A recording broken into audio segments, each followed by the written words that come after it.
birthday to you. Happy birthday to you. Happy birthday, dear Mama. Happy birthday to you. আজ 14ই December আর আজকে আমার জন্মদিন, তাই কর্তামশাইয়ের ইচ্ছে যে সে আমার জন্যে পায়েস বানাবে। আপনারা তো দেখলেনই, প্রথমে কাজু আলমন্ডকে হালকা নেড়ে নিয়ে একটা জায়গায় রেখে দিয়েছে।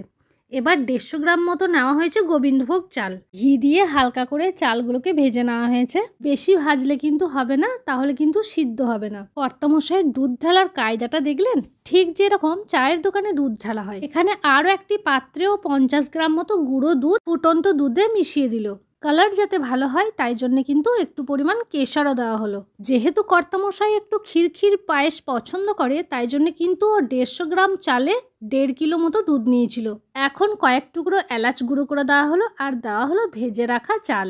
দুধের সঙ্গে চাল ভালো করে মিশিয়ে নিয়ে গ্যাসের ফ্লেম একদম কমিয়ে সিমে রেখে ঢাকা দিয়ে দেওয়া হলো এবং যতক্ষণ না 80% সিদ্ধ হচ্ছে ততক্ষণ কিন্তু কুক হতে দেওয়া হলো। দেখুন পাশ দিয়ে কি সুন্দর ঘিগুলো উঠে এসেছে আর দুধের কালারটাও কিন্তু খুব সুন্দর এসছে। আর আমাকে দিয়েছে গুরু দায়িত্ব, মানে 80% সিদ্ধ হয়েছে কিনা সেটা চেক করতে দিয়েছে।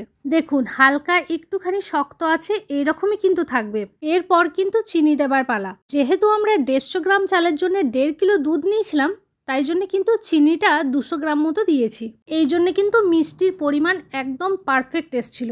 এবারে ভেঙে নেওয়া কাজু আলমন্ডকে দিয়ে ঢাকা দিয়ে রাখা হয়েছিল কিছুক্ষণ। কালারটা শুধু দেখুন, না খেয়েই কিন্তু প্রেমে পড়ে যাবেন। যাই হোক, কর্তামশাইয়ের হাতে বানানো পায়েসের রেসিপি কেমন লাগলো অবশ্যই জানাবেন।